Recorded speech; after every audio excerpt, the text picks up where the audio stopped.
Hola, este es un podcast de la Iglesia Evangélica Revive. Y vamos a ir a Mateo capítulo 11, que es el texto donde vamos a estar meditando en el día de hoy. Estamos estudiando el Evangelio según Mateo, el Evangelio de Jesucristo según Mateo, y vamos avanzando capítulo a capítulo. Y realmente creo que nos ayuda mucho y no tengo que hacer tanto contexto como si fuera un pasaje suelto, porque venimos de escuchar las semanas anteriores y vamos viendo un poco ese desarrollo al que vamos a llegar. Pero antes de entrar en el texto, yo os hago esta pregunta. ¿Creéis que a Dios le gustan las preguntas o no?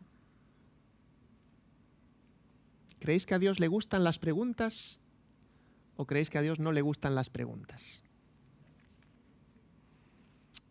Yo me inclino a pensar que sí le gustan las preguntas. Porque a él también le gustaba mucho hacer preguntas. Jesús, vamos a verlo en el día de hoy, que Jesús recibe preguntas, contesta preguntas, pero Jesús también hace preguntas.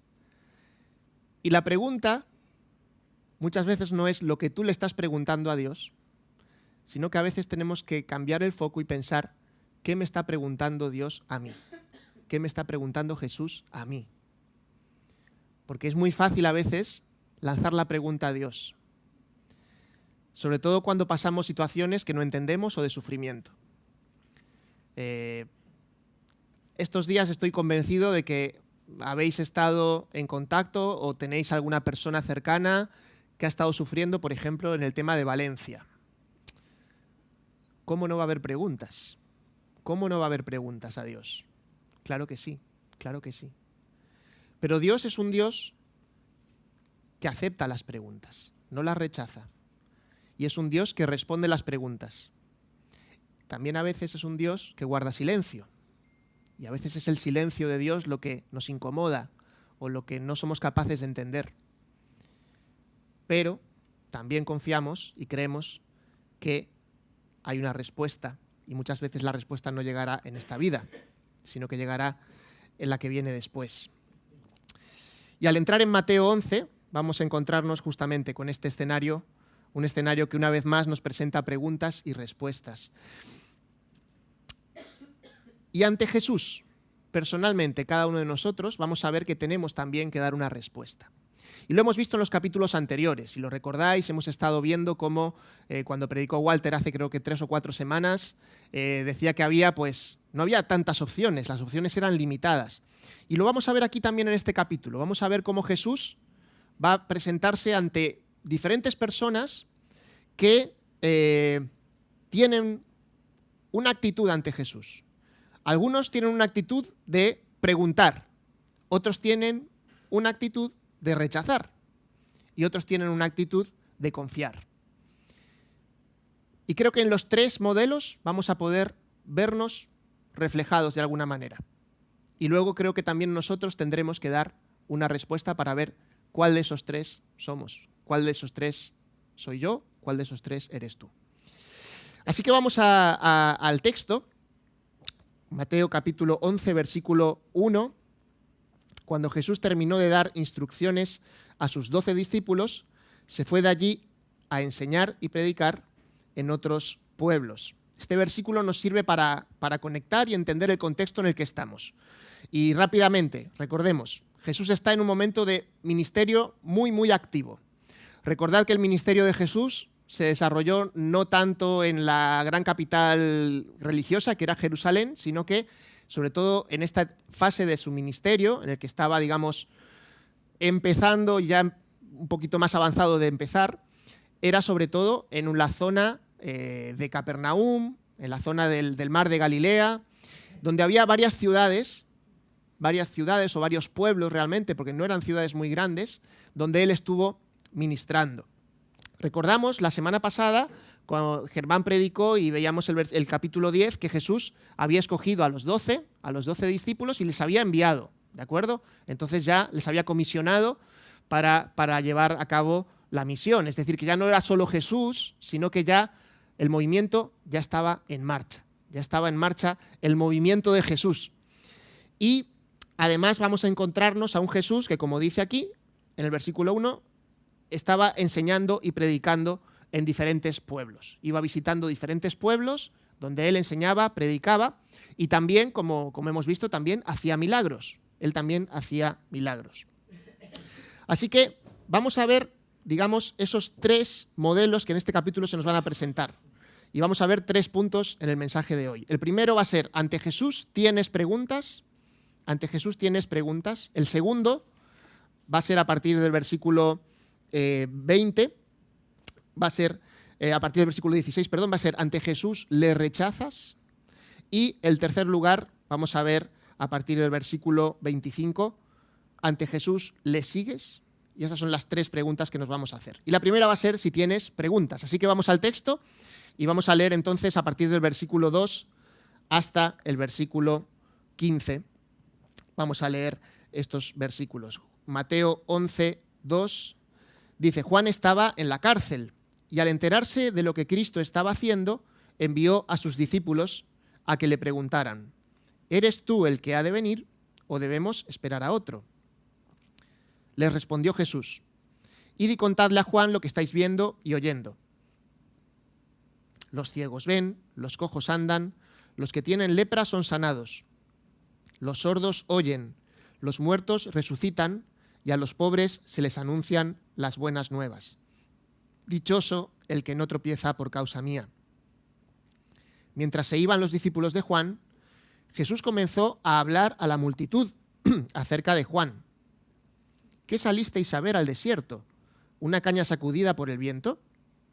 Si no, ¿qué salisteis a ver? ¿A un hombre vestido con ropa fina? Claro que no, pues los que usan ropa de lujo están en los palacios de los reyes. Entonces, ¿qué fuisteis a ver? ¿A un profeta? Sí, os digo, y más que profeta. Este es de quien está escrito, yo estoy por enviar a mi mensajero delante de ti, el cual preparará tu camino. Os aseguro que entre los mortales no se ha levantado nadie más grande que Juan el Bautista. Sin embargo, el más pequeño en el reino de los cielos es más grande que él. Desde los días de Juan el Bautista hasta ahora, el reino de los cielos ha venido avanzando contra viento y marea, y los que se esfuerzan logran aferrarse a él. Porque todos los profetas y la ley profetizaron hasta Juan. Y si queréis aceptar mi palabra, Juan es el Elías que había de venir. El que tenga oídos, que oiga. Hasta aquí la lectura de este primer punto. Ante Jesús, ¿tienes preguntas? Ante Jesús, ¿tienes preguntas? Y fijaos que Juan, sabemos que era alguien que creía en Jesús. Sabemos que era alguien que, como aquí Jesús mismo dice, había sido elegido para ser precursor, para ser el mensajero que iba antes de Jesús para anunciar que venía Jesús. Y encontramos esta pregunta curiosa que Juan no se la puede hacer personalmente, que envía Juan a sus discípulos. ¿Eres tú el que ha de venir o debemos esperar a otro? En la respuesta de Jesús ya vemos que justamente lo que decíamos antes, Jesús no rechaza las preguntas y a Jesús no le parece mal, creo yo, que los creyentes, las personas que creemos en Él, tengamos preguntas. No digo que sean dudas, sino que son a veces preguntas. Cuando uno deja que la duda anide en uno mismo, puede ser peligroso. Pero en este caso, yo creo que era una pregunta sincera por parte de Juan. Hay algunos estudiosos que incluso especulan, podría decir, que Juan no tenía dudas, pero quizá mandaba a sus discípulos para que le preguntaran a Jesús y entonces sus discípulos fueran los que escucharan la respuesta y entonces ellos se convencieran de que Jesús era quien decía ser y Jesús era el Mesías que estaban esperando. Recordemos ese contexto en el que estaban los judíos en una situación de sometimiento por parte del Imperio Romano, donde había muchas personas que consideraban que el Mesías lo que vendría a hacer era a liberarles justamente de eso, del dominio romano. Había otros que creían que justamente se iba a producir un levantamiento militar que era el que iba a dar el triunfo final del Mesías y que iba a establecer el reino físico de Israel. Claro, ante esta expectativa, no solo Juan, sino muchos otros podían tener la duda de decir, ¿es Jesús realmente este Jesús que no está preparando un ejército el que realmente iba a venir? Ahora, Jesús creo que acepta esa pregunta de manera lícita y recordemos que Juan había dicho ya incluso en Mateo 3 que él sabía que Jesús vendría y que él no era ni siquiera digno de desatar su calzado o de llevar su calzado. Y admitamos que Juan desde la cárcel tampoco tenía una vía directa para saber lo que Jesús estaba haciendo. No sabemos qué le estaban contando a Juan de lo que Jesús estaba haciendo. No tenemos ni idea. Quizá Juan necesitaba saber cómo había avanzado el ministerio de Jesús. Juan había sido encarcelado y no vamos a entrar mucho en ese punto porque más adelante se explica en este mismo libro, en el capítulo 14, se explica lo que había ocurrido con Juan, que había sido encarcelado y que, bueno, había tenido, pues justamente, él había denunciado al poder político de aquel entonces y por eso había sido apresado. Ahora, la respuesta de Jesús vamos a ver que está muy cargada de significado. Fijaos que Jesús le responde a partir del versículo 5 y le dice, los ciegos ven, los cojos andan, los que tienen lepra son sanados, los sordos oyen, los muertos resucitan y a los pobres se les anuncian las buenas nuevas. Jesús no estaba solo hablando de sus obras, porque sí que estaba haciendo esto, Jesús le hemos visto obrar milagros y hacer estos milagros, sino que estaba haciendo una referencia muy clara al Antiguo Testamento, a la profecía que apuntaba al Mesías. Y aquí podríamos, por ejemplo, ir a Isaías 35. Os invito un momento, si queréis, a buscar Isaías 35, porque son varias las citas que se aplican a lo que Jesús aquí dice, y esta es una de las más impresionantes, ¿no?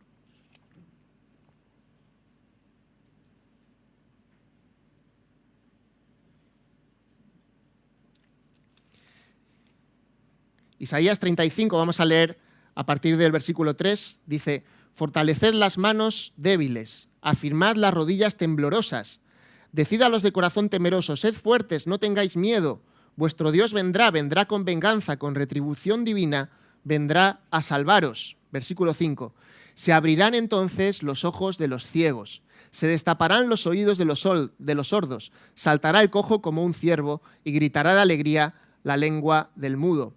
Porque aguas brotarán en el desierto y torrentes en el secadal. Y sigue la profecía aplicada en este caso a este momento de Jesús y que también puede tener otro cumplimiento mayor en el futuro. Ahora, la referencia al Antiguo Testamento era importante, muy importante para entender el plan de Dios, el plan soberano de Dios, no solo para Juan, no solo para Jesús, no solo para Israel, sino para toda la humanidad. Y es importante que nosotros también lo entendamos. Recordemos que Mateo va a estar continuamente haciendo referencias al Antiguo Testamento y a la profecía, porque parte del público que recibió este libro de Mateo eran personas judías que necesitaban entender que Jesús era el Mesías. ¿Y cómo podían comprobar que era el Mesías? Pues porque cumplía las profecías del Antiguo Testamento. También aquí Jesús hace una mención en el versículo 10 a una profecía de Malaquías, otro de los profetas del Antiguo Testamento. Y también hay otra referencia un poco más adelante a Zacarías, que también era otro de los profetas. Es muy importante, creo yo, y entender que la explicación de Jesús no solo era importante para Juan el Bautista o para los seguidores de Juan el Bautista, sino también para todos los que estaban allí, todos los que le escuchaban del pueblo de Israel. Porque fijaos que Jesús les dice que hay un cambio de paradigma muy importante. Porque Juan el Bautista dice que es el más grande entre los mortales. No hay nadie más grande que Juan el Bautista. Versículo 11. ¿A qué se referiría Jesús? ¿Cuál era la grandeza de Juan el Bautista? La grandeza de Juan el Bautista, y lo podemos ver, por ejemplo, leyendo en Lucas o en Mateo, es que fue el precursor, el mensajero de Jesús. era la persona que anunciaba que venía algo diferente, que venía el cumplimiento de la promesa, que venía por fin el Mesías tan esperado. Y es que con Jesús se inicia una nueva era. Es una era totalmente distinta y por eso Jesús dice en ese versículo 11, que es realmente creo que muy interesante, que el más pequeño en el reino de los cielos es más grande que Juan el Bautista. ¿Cómo puede ser? Si Juan el Bautista, bueno, es un gigante, ¿no? Si pensamos en su llamamiento, en su ministerio, en las cosas que hizo, y sin embargo, en el reino de los cielos, el más pequeño es más grande que él. ¿Por qué? Versículo 13. Porque todos los profetas y la ley profetizaron hasta Juan. Hasta Juan. Y después de Juan, ¿qué llega? Llega Jesucristo. Y con Jesucristo, ¿qué llega? El reino de los cielos ¿qué ha pasado con el reino de los cielos? Se ha acercado. Y el Espíritu Santo ya, ¿qué va a pasar con el Espíritu Santo? Va a ser derramado, ¿en dónde? En cada persona. En cada persona que crea en Jesús, el Espíritu Santo viene a vivir en él. Jeremías 29 dice que la ley del Señor ya no será una ley que está escrita en la mente o que está fuera, sino que está escrita ¿dónde? En el corazón de cada uno. Y es por eso que en un sentido cualquiera de nosotros somos, y lo ponemos muy entre comillas, más grandes que Juan el Bautista. Porque Juan el Bautista no experimentó eso que nosotros podemos experimentar ahora. Y es importante entenderlo también cuando hacemos una lectura de la Biblia, por ejemplo, y leemos a veces cosas en el Antiguo Testamento que nos chocan o que no entendemos muy bien, en los Salmos incluso, cuando David dice que se siente como que la presencia de Dios la tiene que buscar porque no está, y esta sensación, y no nos damos cuenta de la ventaja que tenemos, de la gran ventaja que tenemos. Recordad Hebreos, vamos a Hebreos un momento, Hebreos capítulo 1, Hebreos 1.1, Dios que muchas veces y de varias maneras habló a nuestros antepasados en otras épocas por medio de los profetas, en estos días finales nos ha hablado por medio de su Hijo y a este le designó heredero de todo y por medio de él hizo el universo. ¿Y quién era este Hijo? El Hijo es el resplandor de la gloria de Dios, la fiel imagen de lo que Él es y el que sostiene todas las cosas con su palabra poderosa. Somos muy privilegiados. Todos los que estamos de Jesucristo para aquí somos increíblemente privilegiados con respecto a todos los que nos precedieron. Hebreos mismo lo va a decir un poco más adelante. En el capítulo 11 va a decir que todos estos héroes de la fe, todas estas personas, confiaban y creían en la promesa, en lo que iba a venir, y tenían ahí depositada su esperanza. Y nosotros podemos aprender de ellos y podemos sentirnos privilegiados de lo que hemos recibido y lo que tenemos en Cristo. Así que, hermanos, creo que ante esta pregunta, ¿qué Mesías eres tú? Jesús le contesta a Juan, a los judíos y a todos, sí, yo soy el Mesías. Yo soy el Mesías, yo soy el que estabais esperando. Yo soy el Hijo de Dios. Y yo soy el que inicia una nueva era. Una nueva era. ¿Sabéis? Este es un tema que es importante remarcar, incluso en esta época en la que hay mucha confusión respecto a la divinidad de Cristo. ¿Sabéis?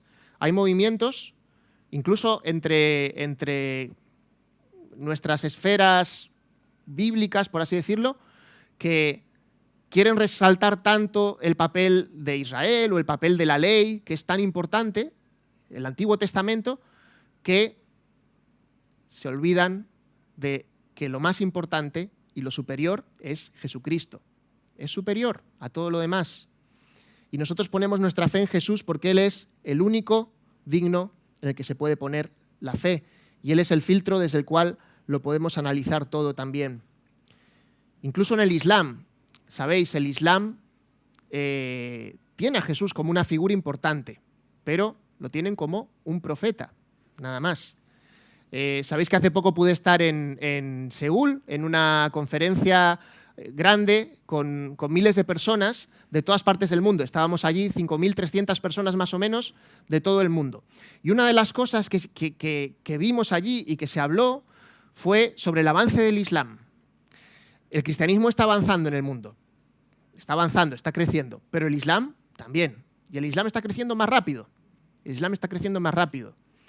No debería extrañarnos que tengamos que formarnos para dar respuestas a las preguntas de personas de fe islámica y de fe musulmana, que van a exigir respuesta. Y uno de los temas muy importantes que se tratan y que de hecho hay ya muchos recursos trabajados sobre eso es cómo Jesús no era solo un profeta, no era solo un profeta, era el Hijo de Dios, el Hijo de Dios.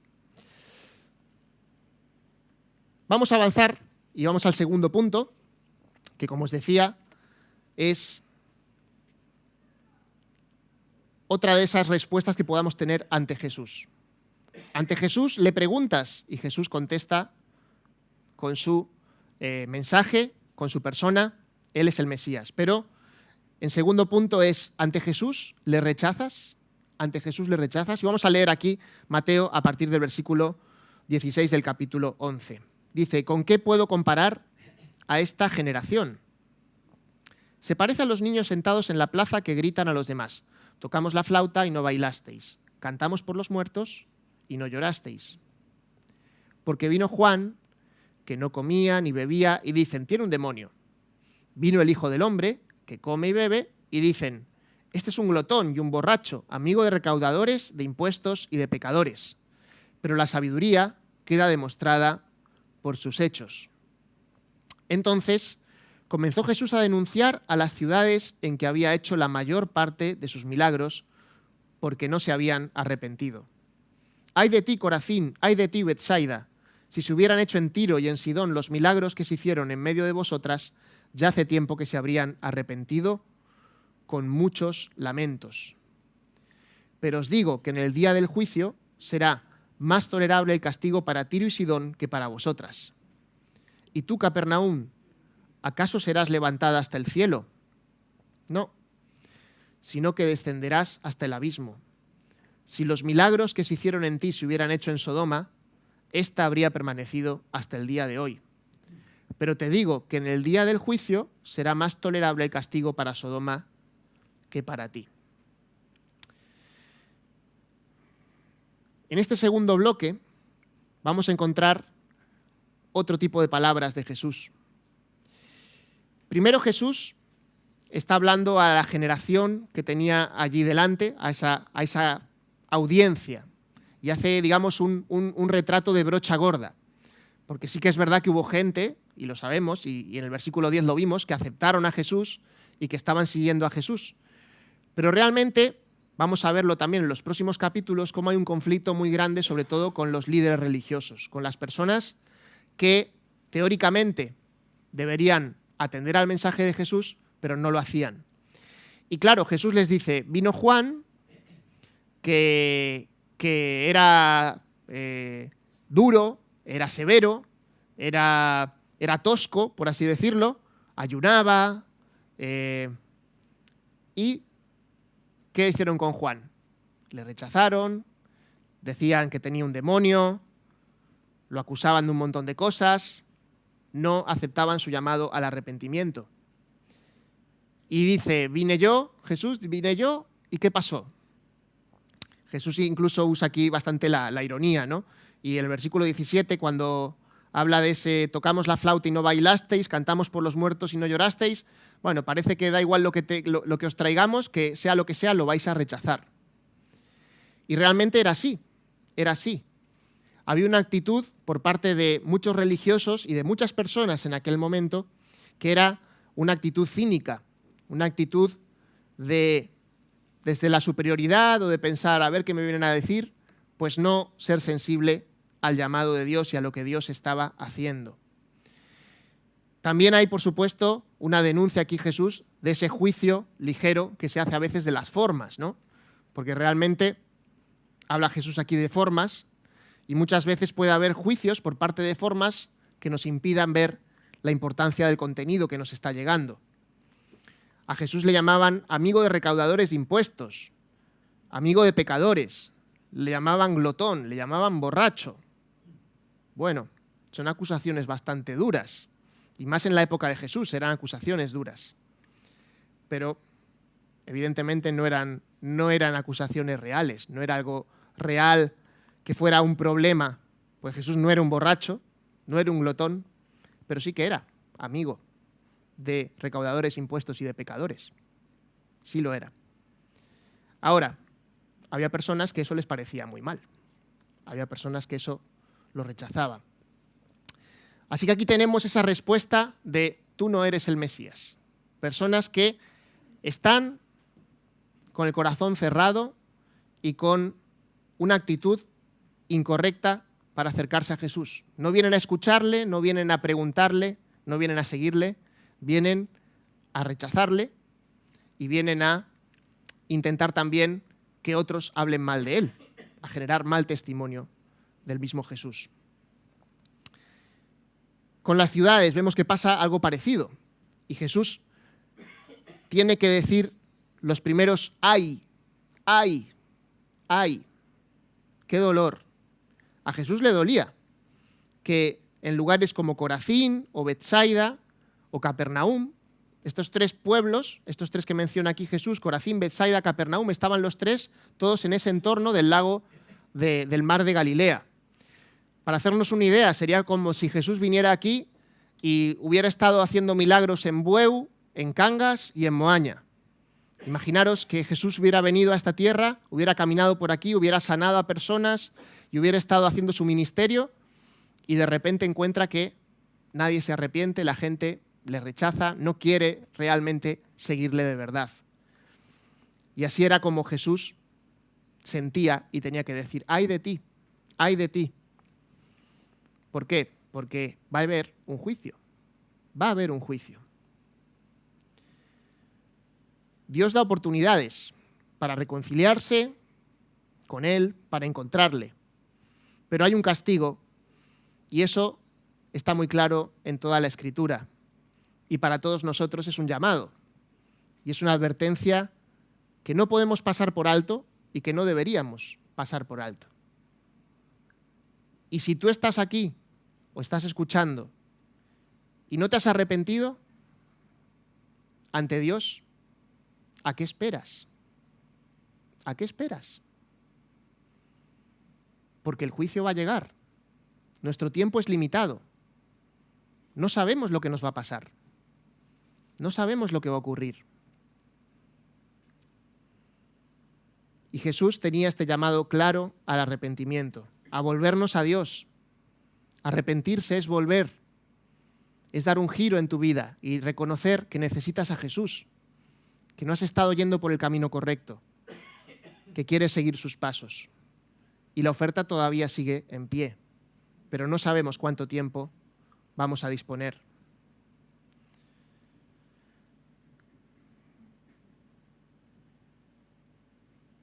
Vamos a ver que Jesús va a enfrentar mucho rechazo a lo largo de su ministerio. Pero esto no le va a desilusionar al punto de dejarlo tampoco. Porque quizá a veces podemos pensar, bueno, Jesús ya aquí dijo Corazín, Betsaida, Capernaum, nada, adiós. Pero no, Jesús siguió yendo allí. Le vamos a ver más adelante volviendo a ir a estas ciudades, a hacer milagros, a seguir hablando, a seguir llamando. Pero la advertencia está presente y nos tiene que hacer pensar también a nosotros. En tercer lugar, ante Jesús, ¿le sigues? Ante Jesús, ¿le sigues? Y vamos a ver los versículos que van del 25 al 30. Dice Mateo 11, 25, en aquel tiempo Jesús dijo, te alabo, Padre, Señor del cielo y de la tierra, porque habiendo escondido estas cosas de los sabios e instruidos, se las has revelado a los que son como niños. Sí, Padre, porque esta fue tu buena voluntad. Mi Padre me ha entregado todas las cosas. Nadie conoce al Hijo sino el Padre, y nadie conoce al Padre sino el Hijo y aquel a quien el Hijo quiera revelarlo. Venid a mí todos vosotros que estáis cansados y agobiados, y yo os daré descanso. Cargad con mi yugo y aprended de mí, pues yo soy apacible y humilde de corazón, y encontraréis descanso para vuestra alma, porque mi yugo es suave y mi carga es liviana. Hay personas que tienen estos versículos, estos últimos 3 versículos, como algunos de sus favoritos. Y la verdad es que no me extraña, porque son versículos muy especiales que Jesús pronuncia aquí. Un llamado a ir a Él, un llamado a ir a Él y encontrar descanso. Ahora, hemos visto gente que tenía preguntas, como el caso de Juan y los discípulos, gente que rechazaba a Jesús, como el caso de estas ciudades y los líderes religiosos, pero también había gente que seguía a Jesús y que estaba respondiendo a su llamado. Lo vimos también en Mateo 10 y en otros capítulos anteriores, los discípulos y otros seguidores que ya estaban en ese camino. ¿Y qué había para ellos? Lo primero que encontramos aquí, fijaos, en el versículo 25, es la alabanza de Jesús a su Padre. Es bonito esto, no sé si lo habéis pensado, pensar en Jesús alabando, Jesús alabando. Y a los que llevamos alabanza o a los que estamos en el ministerio de alabanza, creo que también nos puede inspirar especialmente ver que Jesús alababa de manera pública, audible, a su Padre. Y Jesús le está adorando y el motivo dice que es porque habiendo escondido estas cosas de los sabios e instruidos, se las ha revelado a los que son como niños, o en otras versiones dice a los niños, ¿no? Se refiere probablemente justamente a aquellas personas sencillas, ¿no? Por contrastar con aquellos que se creen que ya lo saben todo, con aquellos que se creen que ya tienen todas las respuestas. Pero el mensaje de Jesús estaba llegando justamente a esos sencillos, a esos que eran como niños.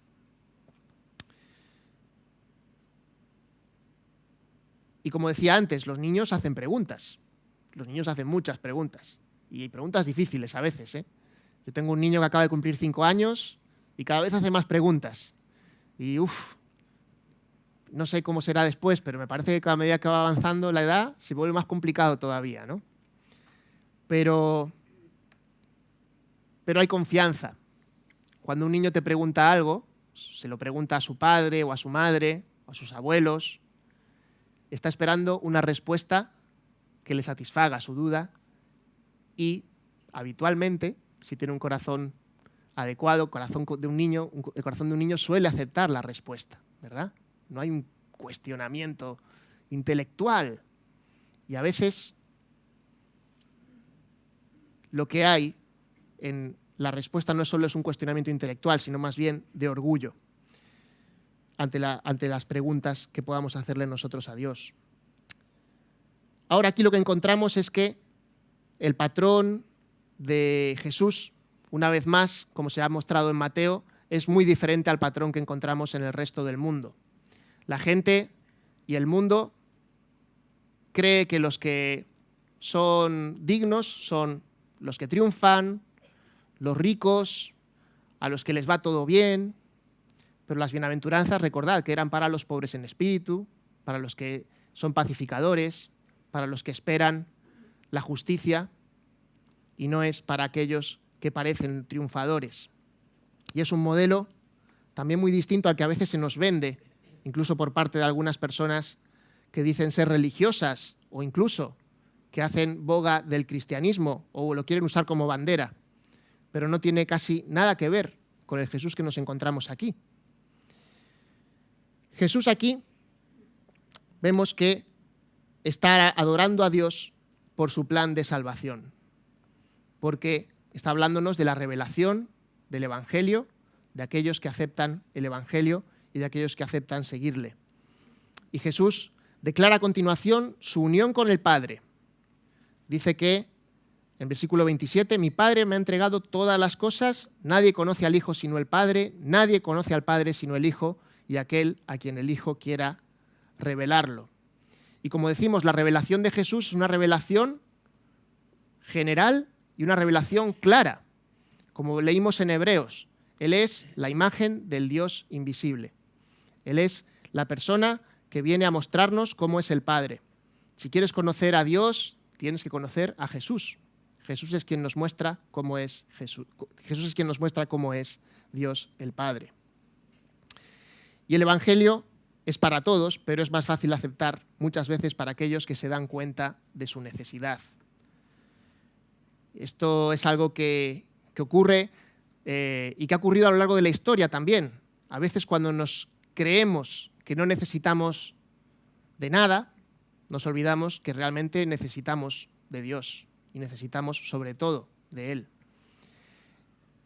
Muchas veces cuando uno empieza a tener prosperidad o seguridad económica o social, muchas veces ha pasado en sociedades a nivel general que se acaban olvidando de Dios. Ahí en Corea, cuando estuvimos allí en este encuentro, una de las cosas que me impresionó fue una presentación que hicieron sobre la historia de la Iglesia en Corea. Y es un país muy, muy interesante. Y os animaría también, así que si tenéis un día, un rato, mirar un poquito sobre la historia de Corea como país y la historia de la Iglesia en Corea.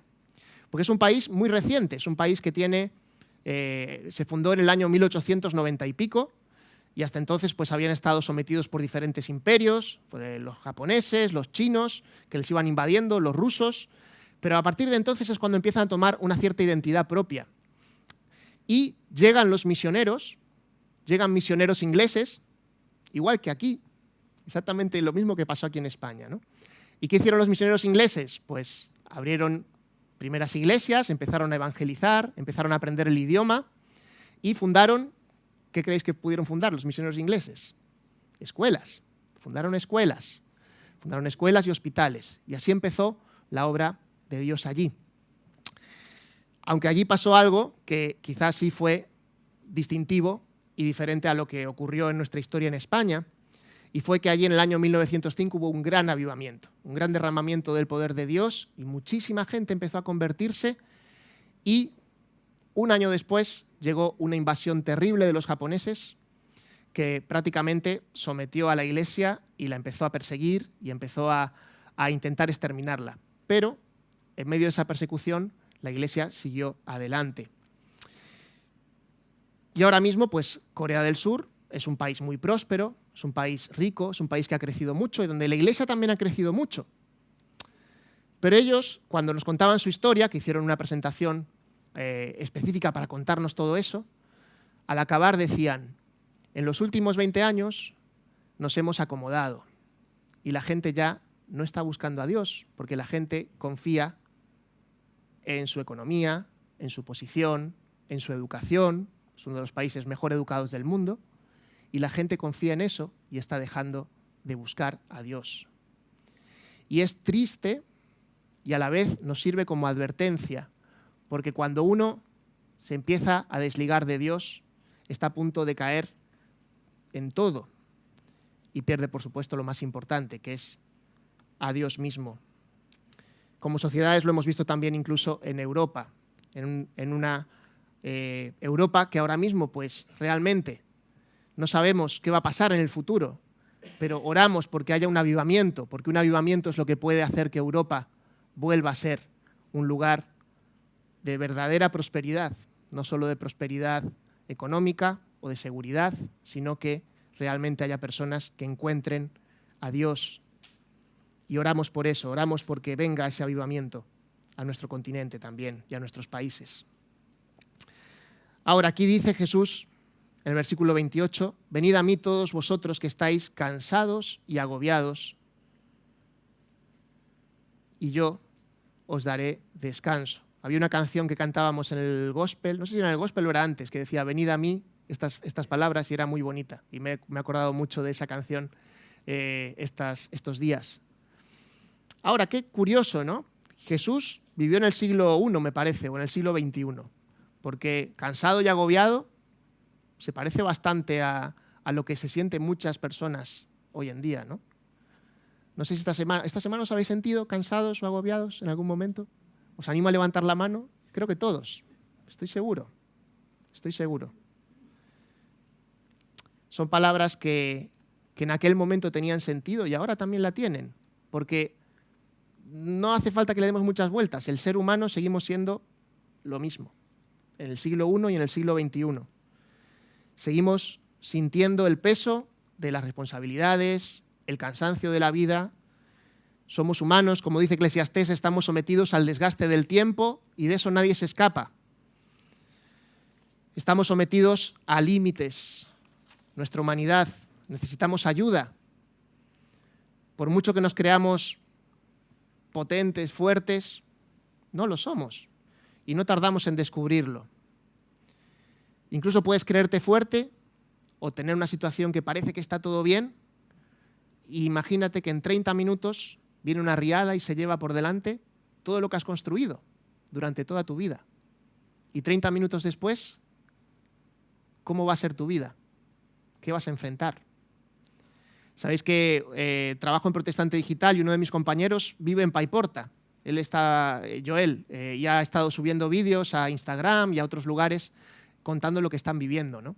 Y el último vídeo que mandó era el día viernes y estaba grabando delante del parque infantil donde él solía bajar con sus hijas a jugar. Y dice, bueno, aquí está el parque infantil. Evidentemente el parque infantil ya podéis imaginaros cómo está, totalmente destrozado, todo todavía con mucho barro, con muchos escombros, y detrás la escuela, ¿no? Y decía, la escuela, que la escuela también no se puede usar todavía, ¿no? Y decía, orad por los niños, porque no sabemos cuándo van a poder volver a su normalidad, ¿no? La vida nos puede cambiar en cualquier momento, pero Jesús promete dar descanso. Jesús promete dar descanso. Y es una promesa para todos nosotros. Y nos dice, descanso en el espíritu, descanso en el alma. Hallaréis descanso para vuestras almas. Este texto también fue muy importante para la gente de la Reforma Española, siglo XVI. Sabéis, todos ellos se aferraban a este texto porque ellos vivían perseguidos por la institución y sometidos, intentando ser sometidos por la religión de aquel momento, por el catolicismo. Y para ellos, este versículo era el descanso de la libertad en Cristo. Encontraban libertad en Jesús para romper con todo ese yugo, ese peso que los religiosos querían poner encima de ellos, como pasaba también en la época de Jesús, el peso de las leyes que la gente les hacían cumplir a la gente cuando realmente habían perdido la esencia y lo que de verdad era importante. En Jesús vamos a encontrar descanso, pero hay algo más, porque dice que Jesús era apacible y humilde de corazón. Y me queda un minuto, así que no voy a entrar en el punto del título del mensaje, pero solo dejaros estos dos detalles. Apacible o manso no quiere decir que no dice las cosas, no quiere decir débil. ¿Vosotros creéis que Jesús aquí se mostró débil en algún momento? ¿O se mostró apocado? A veces creemos que ser manso es no decir nada, quedarse uno como está, no reaccionar. No tiene nada que ver con eso.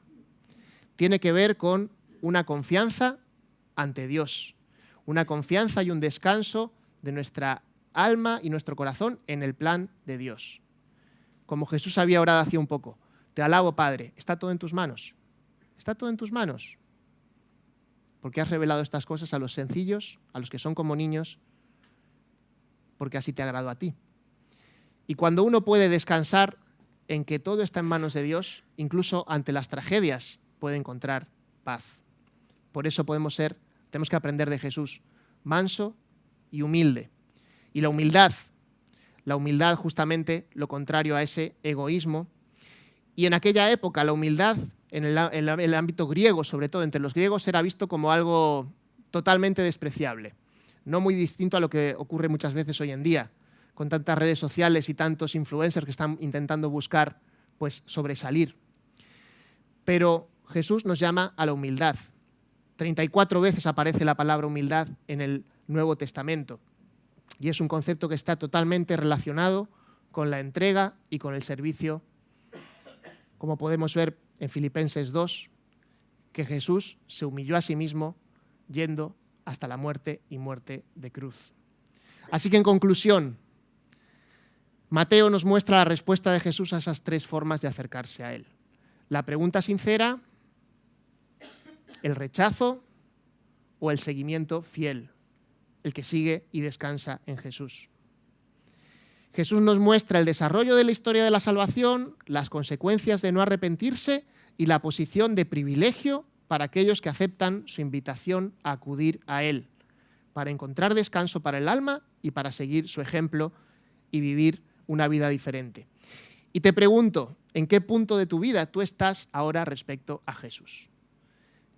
¿En qué punto estás? ¿Tienes dudas? ¿Tienes preguntas? ¿Necesitas descanso? ¿O estás rechazando? ¿O le estás rechazando a Él? No me gustaría que escucháramos su ay. Ay de ti. ¿Va a decir ahí Jesús tu nombre? Espero que no. Espero que Jesús sea quien pueda alabar a su Padre por ti y por mí, porque hemos confiado en Él y descansamos en Él. Vamos a orar para terminar.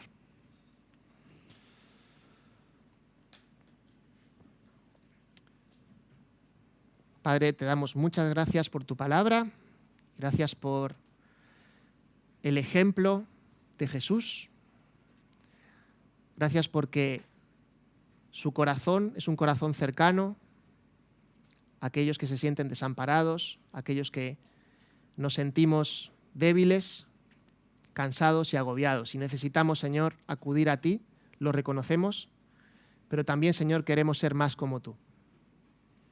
Ayúdanos, Señor, a ser más como tú.